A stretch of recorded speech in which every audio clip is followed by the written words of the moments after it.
What if the hidden passions, forbidden liaisons, and dark desires of kings, queens, and knights during the French Hundred Years' War were far more scandalous than anything you've seen in today's headlines? From secret royal affairs to lust-fueled betrayals, the battlefield was not the only place of danger. Palaces and castles hid whispered temptations, clandestine encounters, and shocking scandals that could ruin reputations or even lives. Imagine modern Epstein-level secrecy played out in medieval courts, where a single active desire could ignite political chaos. In this video, we uncover the most forbidden, shocking, and lurid sexual stories of 1337 to 1453, revealing how power, lust, and obsession intertwined to shape history in ways historians rarely dare to admit. In the court of Charles V, lust and deception ruled as fiercely as swords. One nobleman's forbidden desires exposed a scandal that could topple reputations overnight, echoing the secrecy of modern Epstein-level intrigues. In whispered corridors and candlelit chambers, nothing remained hidden. Every glance, every touch carried deadly consequences. Nobleman Jean de Montfort was young, ambitious, and dangerously handsome, his raven black hair and sharp green eyes drawing attention wherever he went. Chroniclers like Froissart hinted his charm, noting that ladies of the court often lingered in his presence longer than etiquette allowed. In a darkened chamber behind tapestries heavy with embroidered fleur-de-lis, Jean ensnared the Duchess's trust. What began as playful banter quickly escalated into late-night meetings where courtly manners blurred, replaced by whispered confessions and stolen touches. The Duchess, though married to a man twice her age, felt both fear and thrill in Jean's gaze. Letters discovered decades later reveal coded messages, their meaning only obvious to the initiated. Rendezvous by the East Tower, after the moon rose high, away from servants' eyes. Each meeting risked not only scandal, but exile or worse. In these shadowed encounters, lust became a weapon, as Jean leveraged the Duchess's desire for influence, promising her favor in political councils if she obeyed his secret summons. The court, oblivious to the chamber's nightly dramas, remained a stage of pomp, while behind the silk curtains, a private world of seduction threatened to unravel the delicate threads of loyalty and power. The whispers began when a jealous maid, her loyalty divided, hinted at the secret trysts to a minor official. By morning, what was meant to be discreet became a court-wide rumor. Jean's letters were intercepted, their content scandalous.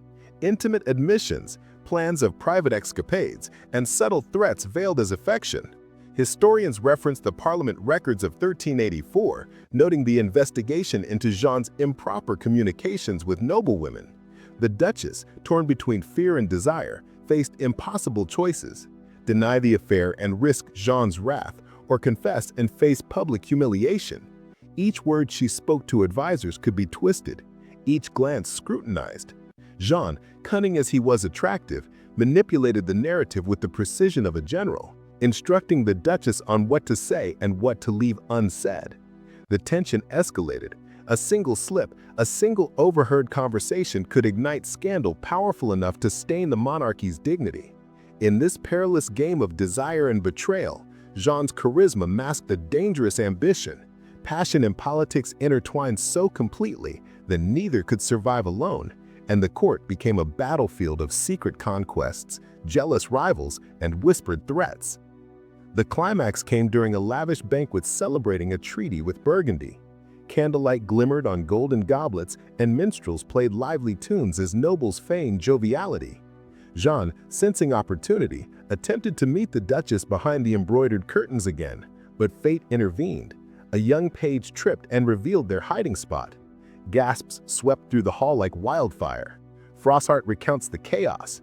Dignitaries froze, servants whispered, and the king himself demanded explanations. Jean was dragged forward, his composure masking panic, the Duchess trembling beside him. Letters and eyewitness testimonies were presented to Charles V, outlining every detail of their trysts. The court erupted with scandal. Jealousies and alliances shifted overnight. For Jean, punishment was imminent: exile, confiscation of lands, and the tarnishing of a once promising name. Yet his audacity fascinated the court. Whispers of his charm persisted, turning shame into a dangerous legend.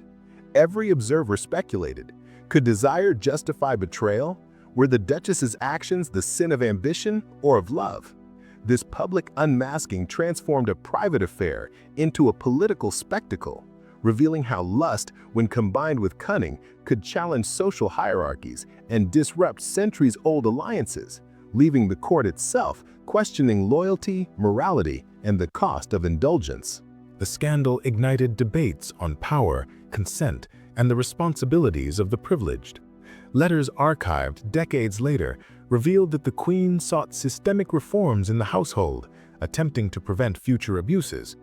Guillaume's exposure proved that even those wielding absolute authority were not invincible when courage and documentation converged, and the palace trembled under the weight of secret lusts finally revealed. Though exiled, Jean remained a figure of fascination. Chronicles describe him writing coded letters from his distant castle, claiming he would return when the heart of the court softens. The Duchess, meanwhile, was confined by her husband's strict oversight, but never fully shunned. Her influence continued subtly, manipulating council decisions from behind the scenes. Letters discovered in private archives centuries later revealed that their affair inspired other nobles to test boundaries, emulating Jean's boldness in private chambers. Modern historians note that scandals like these, secret liaisons entwined with political maneuvering, were far from rare. They were instruments of power, tools to gauge loyalty, fear, and obedience. Jean de Montfort's story, though sensational in its lust and secrecy, also highlights the fragility of courtly life, where desire could dictate alliances and betrayal could be masked as duty. It serves as a historical echo of modern high-profile scandals, where the intertwining of sexual intrigue and power continues to shape narratives, reputations, and legacies long after the immediate actors are gone. In the shadows of candlelit halls, desire and strategy were inseparable, leaving an indelible mark on history that scholars still debate today. Jean's exile was only the beginning. Secrets whispered in silk-draped chambers would ignite jealousy, rivalry, and dangerous obsession. The next story plunges deeper into the deadly allure of forbidden desires, revealing how a single act of lust in a French castle could topple power and rewrite the fates of those daring to indulge. In the royal halls of Charles VI, power was intertwined with lust and coercion. One high-ranking official abused his authority to manipulate young maidens, a scandal echoing modern Weinstein-style predation. Behind ornate doors, the screams of the powerless were muffled by wealth and fear, creating a web of obsession and dark temptation. Guillaume de la Roche, a trusted advisor to Charles VI, was known for his silver tongue and impeccable courtly manners. Chroniclers record him as a man whose every word inspired obedience, yet his charm masked a sinister appetite. Young ladies serving in the royal household whispered of his advances, an overbearing presence that blurred the line between mentorship and manipulation. Hidden in candlelit corners of the palace, Guillaume demanded attention, gifts, and favors in exchange for promises of advancement. Diaries and letters, preserved in the Bibliothèque Nationale de France, describe his subtle intimidation, smiles that threatened, touches that demanded, and glances that ensnared. Servants who dared protest vanished to remote assignments, their absence served as a warning. His influence was so pervasive that even nobles hesitated to challenge him, fearing political ruin. In one chilling account, a young scribe recalled witnessing Guillaume corner a maid in the library, using his position to coerce her into submission. The walls, lined with leather-bound records, absorbed the tension of whispers and hushed pleas, creating a suffocating atmosphere. Every interaction carried risk. Compliance ensured safety. Defiance guaranteed disgrace. The palace, a monument to royal authority, became a labyrinth of fear, where desire was weaponized and the powerless were trapped in a game they could not escape. Guillaume's tactics extended beyond the palace's physical confines. He cultivated secret alliances with other courtiers, ensuring his actions remained unchallenged. Letters intercepted by rival nobles reveal his meticulous planning, arranging late-night audiences, crafting opportunities for private encounters, and leveraging rumors to isolate his targets. Historian Philippe Contamini notes that such behaviors were not rare in high-ranking circles, but Guillaume's brazenness set him apart. Young women, desperate to preserve reputations and families, were caught in moral dilemmas: comply and gain temporary favor, or resist and suffer social exile. One maid, Marguerite, later documented her ordeal in a memoir fragment, describing nights where Guillaume's presence turned corridors into traps, and even the benign act of delivering a letter could be laden with risk. Each refusal was met with subtle threats, hints of lost wages, or the silent disappearance of friends. Courtiers whispered, yet fear kept them silent. The king, unaware or indifferent, remained focused on political crises abroad. This clandestine terror illustrates how lust intertwined with authority created a coercive hierarchy. Obedience was rewarded, resistance punished. Power was a currency, and Guillaume traded it for indulgence, leaving a trail of hushed tears and broken trust, demonstrating that sexual manipulation in history often mirrored the exploitation we still witness today. The inevitable collapse came when a courageous servant, Etienne, documented Guillaume's abuses in detailed notes and smuggled them to the queen's confidant. The revelations shocked the court: evidence of coercion, letters brimming with threats, and testimonies of frightened maids unable to resist his authority. The queen, scandalized, confronted Guillaume during a private audience, her anger and disbelief palpable. Froissart's chronicles mention the unprecedented tension as noble witnesses gathered to hear accusations laid bare, some struggling to reconcile loyalty with morality. Guillaume, once untouchable, faced scrutiny he could not evade. Public acknowledgement of his predation sent ripples of fear through the court. Allies abandoned him, and his influence eroded overnight. The young victims, finally empowered, spoke in whispers and careful gestures, reclaiming fragments of agency stolen for months. Guillaume's carefully cultivated image shattered. Wealth and titles could not shield him from the fallout. Yet the court remained conflicted. Some saw him as a cautionary tale.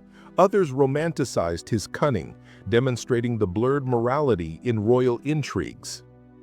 Charles's manipulations bred jealousy, creating a silent storm in court corridors. Lovers discovered rivalries, allies suspected betrayal, and every gesture became a potential trap. Letters from the period, catalogued in the Bibliothèque nationale de France, describe secret plots to expose the prince's affairs, both to shame him and to shift political advantage. One favored mistress, Isabel, secretly penned her anguish, detailing nights of whispered threats and the emotional weight of obedience. Her diary entries reveal fear, desire, and calculated rebellion as she navigated a world where disobedience could mean exile or worse. Meanwhile, Charles exploited these tensions, subtly pitting lovers against one another to maintain dominance, ensuring that dependency and fear reinforced his authority. Courtiers who attempted to mediate found themselves entangled in intrigues, unable to discern sincerity from manipulation. Observers wrote that jealousy became a weapon as sharp as any sword, and betrayal carried a social and emotional cost far greater than battlefield casualties.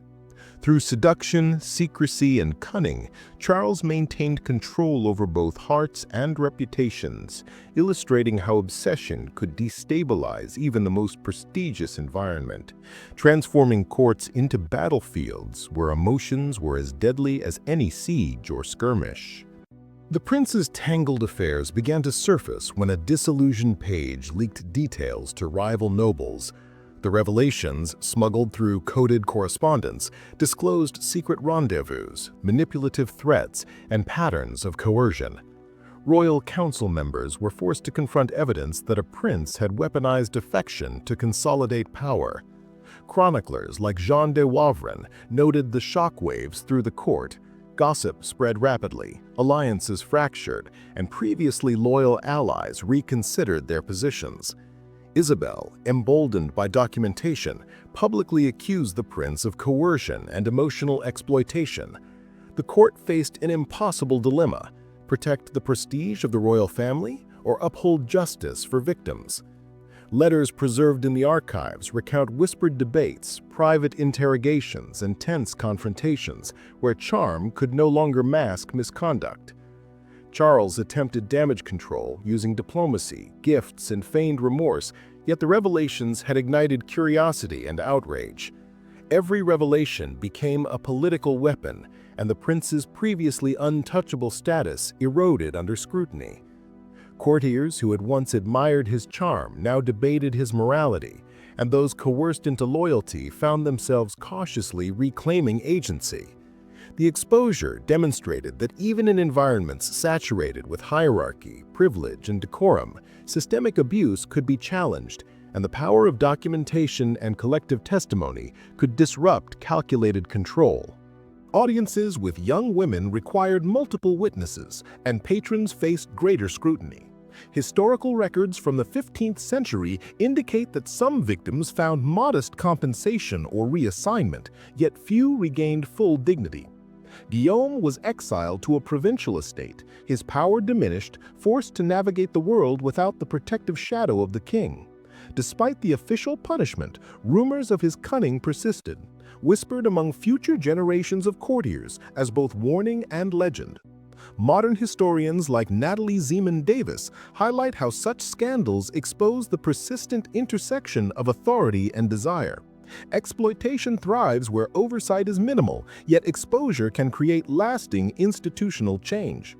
The royal household, once a haven of intimidation, began slowly to adopt measures that emphasized accountability. Guillaume's tale became both caution and example. Audacity in pursuit of lust may bring temporary gain, but exposure ensures historical scrutiny. Lessons of obedience, courage, and documentation echo even today, reminding that the structures enabling abuse can be dismantled with vigilance. The intertwining of sexual desire, political ambition, and the fragility of reputation remains a potent force, making Guillaume de la Roche's story resonate far beyond the corridors of Charles VI's court, reflecting enduring truths about power and vulnerability in every era. Guillaume's fall revealed that lust and manipulation could unravel even the most fortified court, but shadows remained, and the next scandal would plunge deeper into obsession, coercion, and betrayal, showing how desire intertwined with power could ignite chaos, ruin reputations, and forever stain the corridors of the French royal court. In the shadows of the battlefield, forbidden liaisons flourished. A high-ranking commander exploited the chaos of war to seduce and betray, a scandal echoing Clinton-style manipulations. Behind banners and campfires, promises of protection became chains of obsession, and the vulnerable soldiers and camp followers became pawns in a dangerous game of lust and power. Jacques de Bourbon, a renowned military leader, commanded respect on the battlefield and fear behind closed tents. Soldiers admired his strategic genius, yet few knew the darkness of his personal indulgences. Letters discovered in the archives of the Château de Vincennes reveal a man addicted to power and desire, using his rank to coerce intimacy from women and young male attendants alike. His tactics were subtle. Protection from the chaos of war was exchanged for compliance, and even whispers of refusal carried deadly consequences. Chroniclers like Jean Froissart recount murmurs of strange disappearances, nights when the commander's tent glowed unnaturally late, and cries muffled beneath canvas. Jacques' charisma masked coercion, charm concealed threat. A young healer, Eloise, later described in her fragmentary diary how Jacques' promises of safety for her sick father became veiled demands for compliance, her protests silenced by fear and necessity. The battlefield, though full of honor and glory, became an arena of seduction, betrayal, and terror. With every victory, Jacques' influence grew, and the line between heroism and predation blurred, illustrating how lust could intertwine with authority and the powerless could become collateral damage in the ambitions of the privileged. Jacques' seductions were not confined to one individual. He created a network of entangled relationships, leveraging secrets and fear to maintain control. Young pages, courtesans, and camp servants became unwilling participants in a web of obsession. Letters between courtiers, preserved in the Bibliothèque Nationale de France, reveal his meticulous manipulation, strategic encounters, gifts cloaked in expectation, and threats hidden in compliments. One servant, Pierre, secretly documented nights when Jacques arranged private lessons that escalated into coercion, illustrating the subtlety of abuse among those who appeared loyal. Froissart notes that even officers hesitated to intervene, balancing honor against the risk of disgrace. Meanwhile, rumors of these entanglements spread quietly, giving the commander the dual benefit of fear and desire. Eloise's diary fragments describe moments where she balanced survival with moral outrage, forced to comply with whispered demands under the veil of nighttime darkness. Every interaction became a test of endurance. Obedience ensured minimal harm. Defiance invited peril. This intricate web demonstrates how power, when combined with sexual desire, can create invisible chains, leaving victims trapped in a system designed to manipulate, isolate, and dominate. Jacques' actions illustrate a timeless truth. Those wielding authority often exploit trust, creating a theater of obedience that hides coercion beneath charm, strategy, and the chaos of war. The commander's web began to unravel when a brave page, Etienne, secretly passed documentation of his abuses to a noblewoman allied with the royal court. The manuscripts contained intimate accounts of coercion, letters marked with threats, and coded observations of inappropriate advances towards soldiers and attendants. The revelation shocked the camp, spreading panic and disbelief. Jacques, once untouchable due to his battlefield victories, faced scrutiny he could not charm or intimidate away. Chroniclers describe a tense council where noble witnesses struggled to reconcile loyalty to a celebrated commander with morality and justice. Some courtiers, previously complicit, turned against him, fearing exposure. The queen, alerted by a network of concerned nobles, demanded intervention. Military authority could no longer shield misconduct. Jacques' reputation, meticulously cultivated over decades, crumbled under the weight of evidence. The young victims, empowered by documentation, spoke cautiously yet forcefully, reclaiming fragments of agency stolen by fear and coercion. Even as Jacques tried to manipulate perception, the court recognized that heroism on the battlefield could not justify predation off it. Letters archived later indicate a mixture of relief, scandal, and lingering fascination among contemporaries, highlighting the tension between moral outrage and admiration for military skill. Jacques de Bourbon's exposure demonstrated that no rank, charisma, or victory could shield systematic abuse from eventual reckoning. Following the revelation, Jacques was stripped of command and reassigned to a remote garrison, his influence curtailed and his network of coerced relationships disrupted.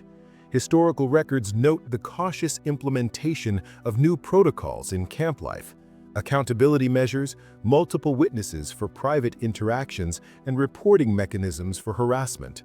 Though his battlefield genius remained recognized, social and political capital vanished. Survivors of his manipulation received small gestures of restitution, though complete recovery of dignity remained elusive. Modern scholars, like Philippe Contamina, highlight Jacques' story as an early illustration of how sexual misconduct intersects with authority and the fog of war.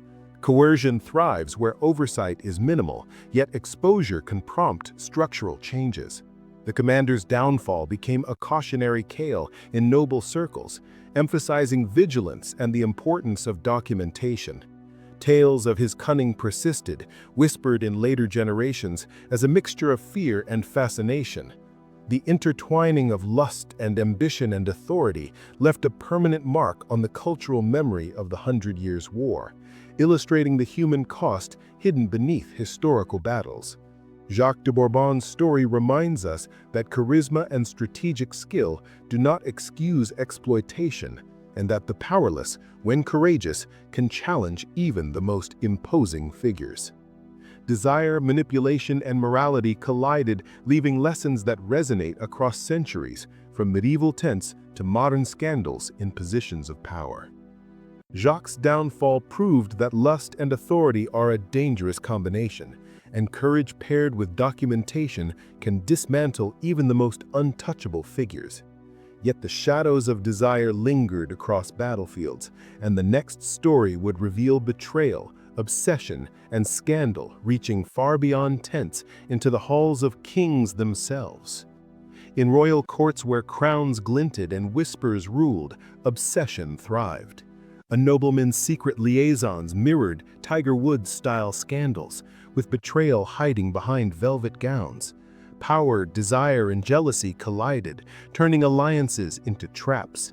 Intimate secrets became weapons, and one indiscretion could ignite rage, manipulation, and scandal that echoed through generations. Charles de Valois, a younger prince in the shadow of his older siblings, navigated court life with charm and ambition. Beyond his official duties, he harbored a penchant for forbidden intimacy, drawn to women and men alike, exploiting the intricate etiquette of court to hide desire in plain sight. Court diaries, such as those preserved in the Archives Nationales, hint at clandestine meetings in secluded wings of the Louvre, where whispered promises masked manipulative intentions. Charles's strategy was meticulous. By aligning affection with influence, he ensured compliance from lovers, courtiers, and servants, securing loyalty with fear disguised as romance. Contemporary chroniclers noted that even those aware of his behavior hesitated to challenge him, fearing the consequences of defying a prince with both social sway and military support. One lady-in-waiting, Margaret, recorded in her fragmented memoirs how nights intended for conversation turned into exercises of power and seduction, where refusal was perilous and consent fraught with coercion. Charles' charm made him irresistible, yet dangerous, his affection always intertwined with ambition. His clandestine liaisons were not mere indulgence, they were tools, instruments of influence in a court where appearances mattered more than truth, and where scandal could topple even the most polished facade of nobility. Guillaume's affairs became microcosms of power struggles, blending lust, manipulation, and the ever-present risk of public disgrace, highlighting the dangerous intersection of desire, influence, and social standing during the turbulent decades of the Hundred Years' War.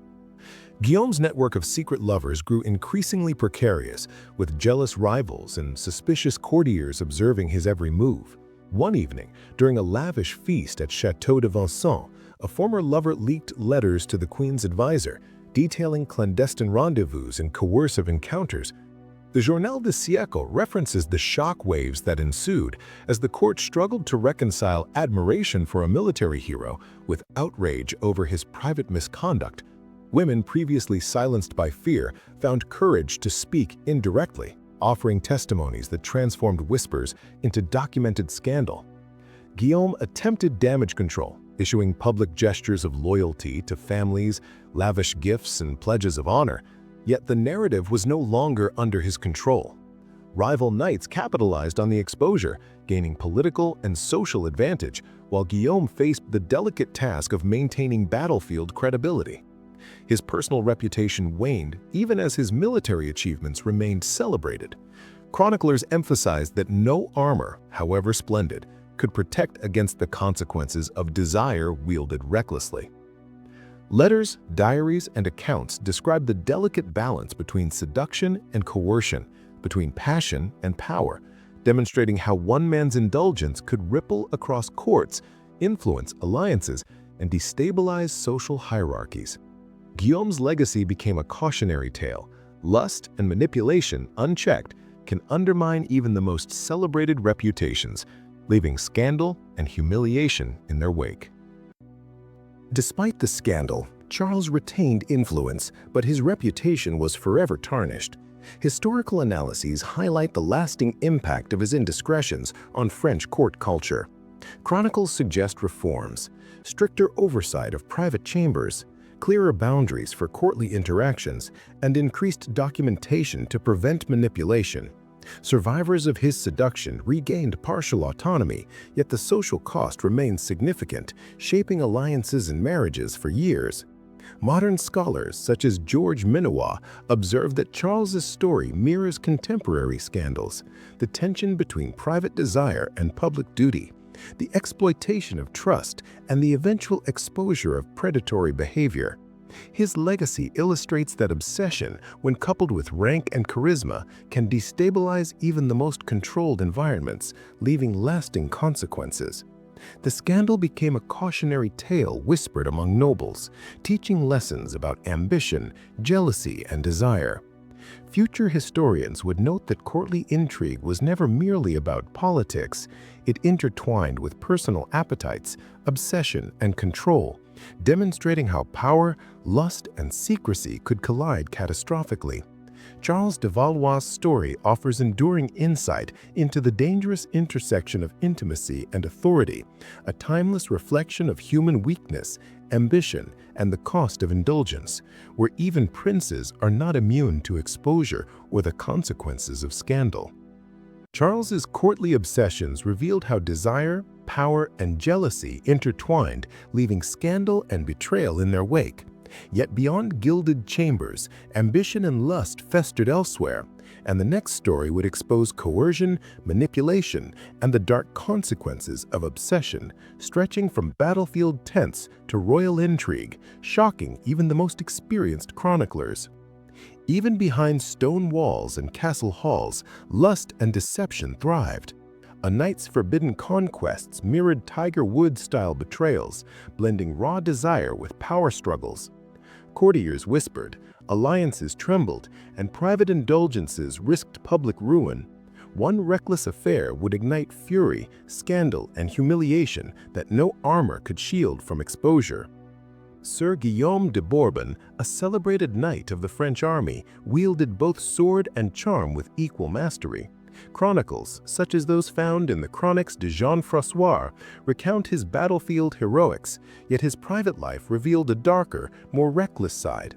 He courted multiple women, not for love, but for the thrill of conquest and social leverage, using favors and status to secure compliance. Lady Isabel de Montfort, a noblewoman of impeccable lineage, found herself entangled in his web, seduced not just by his looks, but by the prestige his proximity promised. The knight's behavior was audacious. Private chambers became arenas of power where intimacy and coercion merged. Servants witnessing these liaisons were silenced by fear, bribery, or subtle threats. Guillaume's strategic manipulation mirrored battlefield tactics. Every move was calculated, designed to ensure obedience while minimizing backlash. Letters preserved in regional archives detail encounters that mixed passion with subtle intimidation, leaving women conflicted, both captivated and fearful. The thrill for Guillaume lay not in affection, but in dominance, control, and the quiet submission of those who were bound by social expectation, desire, and the constraints of nobility. Every encounter reinforced his power and reputation, blending lust with strategy in a courtly game where exposure could mean ruin. The knight's escapades extended beyond individual conquests into a tangled web of political and social alliances. Women courted by Guillaume often had influential relatives or connections to powerful factions, making each affair a high-stakes gamble. Correspondence stored in private family collections reveal subtle negotiations, bribes, and coercion where favors were exchanged for silence, loyalty, or complicity. One young heiress, Margot de Clermont, resisted his advances initially, only to be ensnared by the knight's persistence and the subtle threat to her family's honor. Court gossip escalated tensions as whispers about Guillaume's exploits spread through salons and castle corridors. Rival knights observed with envy, plotting exposure or retaliation, yet fear of public scandal restrained them. Guillaume's brilliance lay in his ability to manipulate desire and status simultaneously, ensuring that every liaison served both personal pleasure and strategic advantage. Women's diaries, including those of Isabel, indicate moments of private terror. fleeting passion, and the emotional weight of navigating coercive intimacy in a world dominated by male authority. Though Guillaume continued to serve on the battlefield with distinction, his personal scandals left permanent marks on court culture. Families involved in his affairs adjusted marriages, alliances, and social strategies to avoid recurrence. Historians like Philippe Contamine highlight how Knight's private behavior could destabilize noble networks, forcing vigilance over personal conduct. Women affected by Guillaume's coercion sought social restitution, sometimes marrying strategically to reclaim honor or influence, and some chronicled events to guide future generations in avoiding manipulation.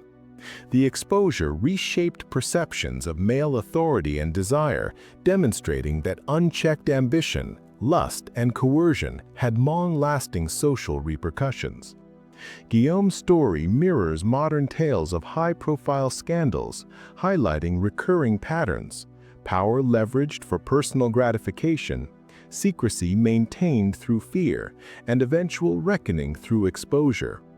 His experiences emphasize the complexity of desire intertwined with social hierarchies, where reputation could be both shield and weapon.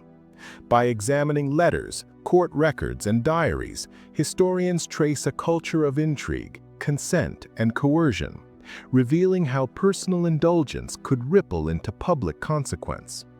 Guillaume de Bourbon's story warns of the enduring interplay between power, lust, and accountability, illustrating that even celebrated heroes are vulnerable to the consequences of scandal, and that the courtly pursuit of pleasure could disrupt social order, create lasting trauma, and define legacies far beyond the battlefield. Guillaume's conquests exposed how power, desire, and secrecy intertwined, leaving scandal in their wake. Yet beyond castles and feasts, danger simmered in hidden chambers. The next tale would uncover coercion, forbidden love, and betrayals so audacious it would shock even the most cynical chroniclers of war, leaving no noble unscathed. Even the grandest courts concealed betrayal.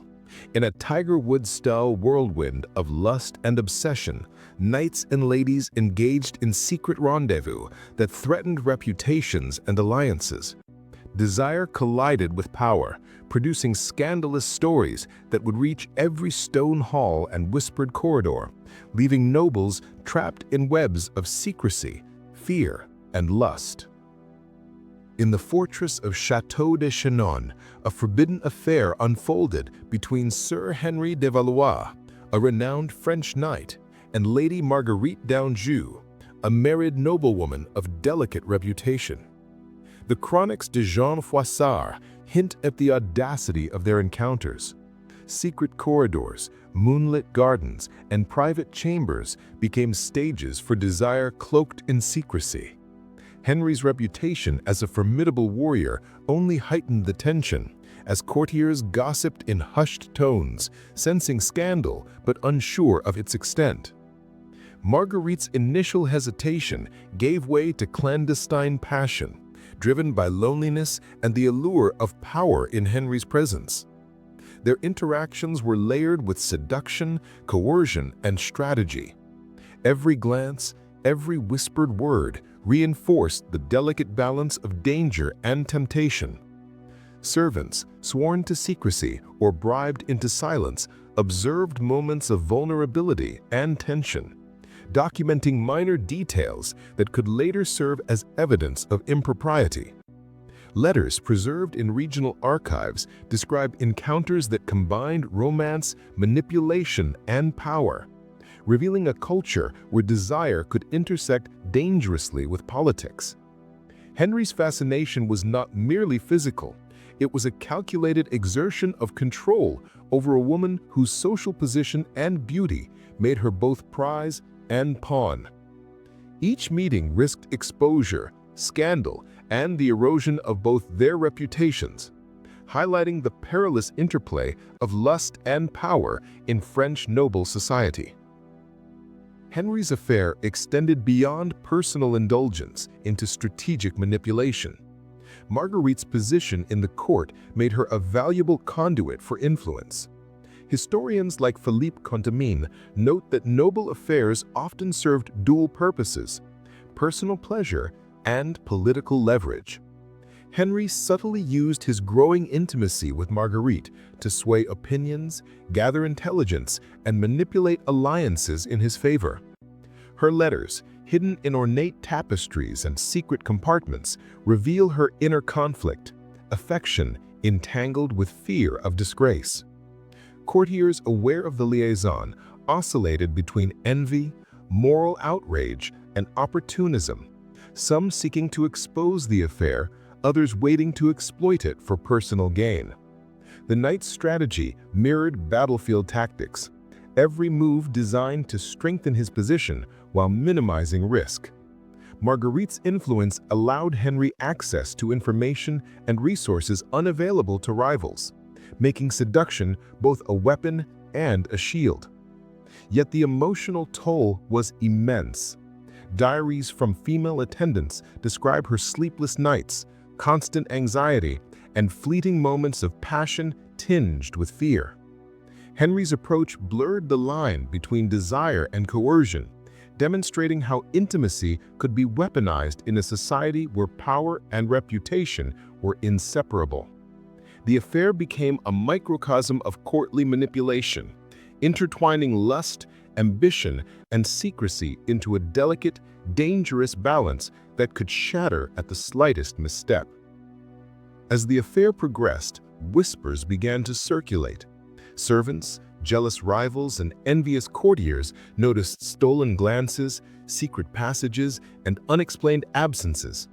One cautious maid, unable to remain silent, documented the meetings, noting times, locations, and details of Henry's audacious advances.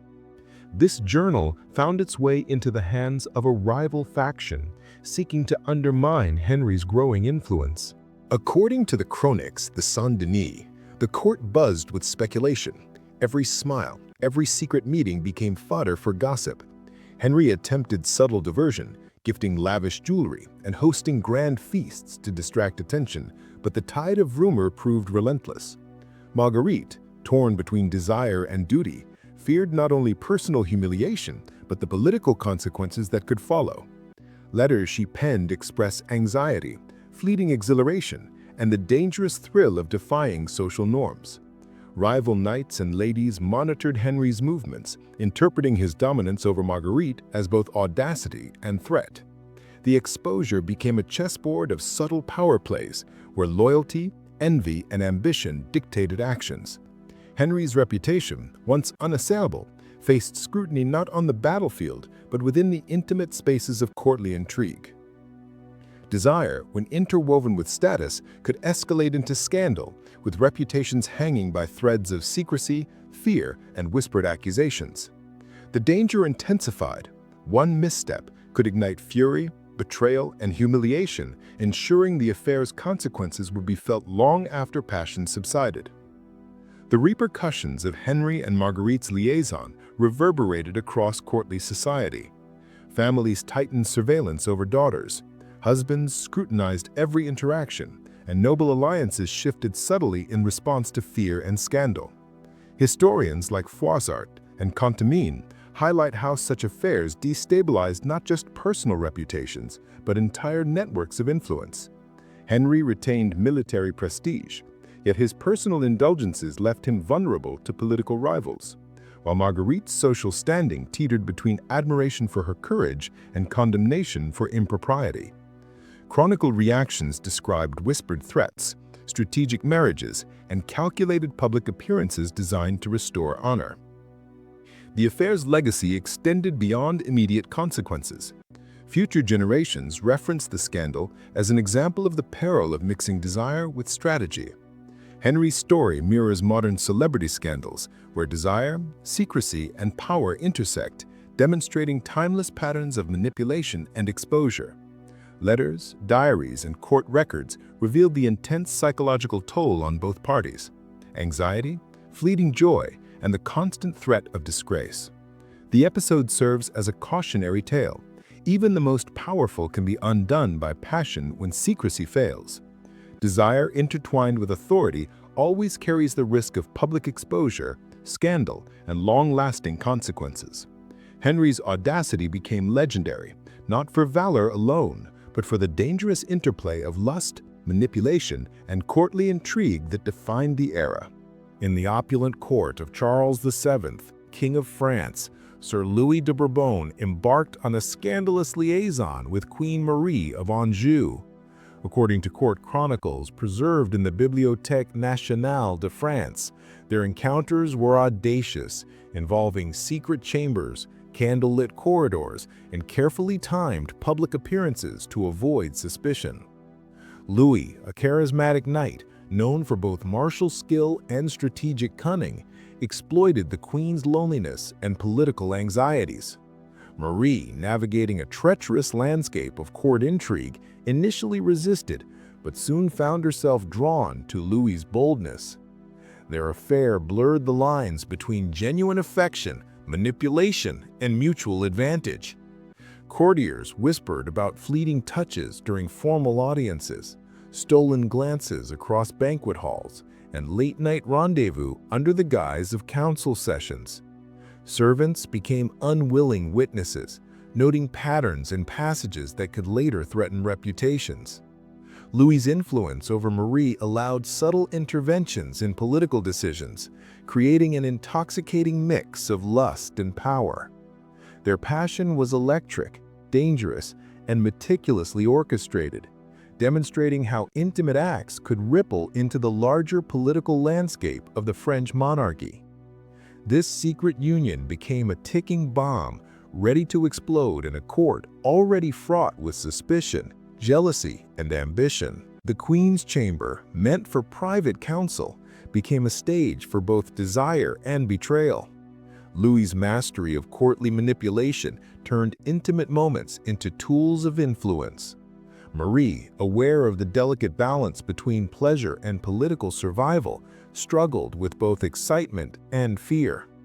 Diaries of Lady-in-Waiting Jean de Laval recount secret meetings behind tapestries, candlelit corridors echoing with whispers, and subtle acts of persuasion that could sway royal decisions. Rival factions in the court sought evidence, planting spies disguised as attendants and noting every suspicious interaction. Letters smuggled in parchment scrolls revealed the intensity of their relationship, passion entangled with strategy. Louis used affection as leverage, subtly guiding Marie's choices in alliances, territorial disputes, and appointments. Each act of intimacy carried consequences beyond the personal realm, threatening political stability. Fear and desire coexisted. Marie's laughter and blushes were as much a mask for anxiety as a display of passion. The court, rife with envy and ambition, moved like a predator circling prey, waiting for the slightest misstep to expose scandal. Betrayal was always imminent as personal desires collided with political necessity, leaving both Louis and Marie vulnerable to ruin. The court buzzed with suspicion. Nobles, aware of Louis's audacity, whispered behind doors and within corridors, analyzing every gesture and stolen glance. Chroniclers of the era, including Jean Chartier, noted how rumors spread like wildfire, even reaching distant provinces. Courtiers debated whether to expose the liaison publicly or leverage it for personal gain. The king, Charles VII, was cautious yet perceptive, sensing shifts in loyalties and subtle changes in council decisions. Servants documented movements meticulously, often bribed into silence, yet always alert to opportunity. Marie's advisors oscillated between admiration for her control over Louis's influence and outrage at the breach of decorum. The affair's clandestine nature amplified its danger. Any public revelation could topple alliances, provoke duels, or even spark rebellion. Letters and clandestine notes captured moments of coercion and consent, subtle negotiations of power intertwined with desire. The court became a web of observation, manipulation, and speculation, where every action carried multiple meanings. Nobles exploited knowledge of the affair, leveraging it to gain influence or destabilize rivals. In this environment, intimacy was no longer private. It was weaponized, scrutinized, and endlessly dangerous. The whispers became instruments of tension, magnifying the peril and allure of Louis and Marie's forbidden connection, setting the stage for inevitable revelation. The inevitable exposure came with dramatic force. Letters smuggled to rival factions revealed clandestine meetings and subtle manipulations, forcing Marie and Louis into defensive strategies. According to court historians, the revelation shocked the kingdom. Alliances shifted, marriages were reconsidered, and knights questioned loyalties. Charles VII, while politically astute, faced the delicate task of managing both public outrage and private embarrassment. The scandal illuminated the dangers of intertwining desire with authority. Passion, when publicized, could destabilize courts, families, and political plans. Louis's influence waned as adversaries exploited the affair, turning private indulgence into a weapon against him. Marie, though personally resilient, faced social consequences, gossip, and moral scrutiny, her decisions examined under unforgiving eyes. The Chroniques de Saint-Denis describe duels, whispered threats, and clandestine interventions to mitigate fallout. Both participants experienced fear, exhilaration, and anxiety simultaneously, reflecting the intense psychological stakes of courtly intrigue. Historians draw parallels between such liaisons and modern scandals, noting timeless patterns of coercion, obsession, and betrayal among the powerful. Desire, once a private indulgence, became a catalyst for public drama, demonstrating how intimate acts could trigger sweeping repercussions. Louis's audacity, Marie's complicity, and the court's ruthless observation combined to create a story that would endure, immortalized in letters, chronicles, and whispers of the French 100 Years' War. The storm of scandal concluded, leaving echoes of desire, betrayal, and political fallout in its wake. Louis de Bourbon's name, forever intertwined with Queen Marie's, became legend.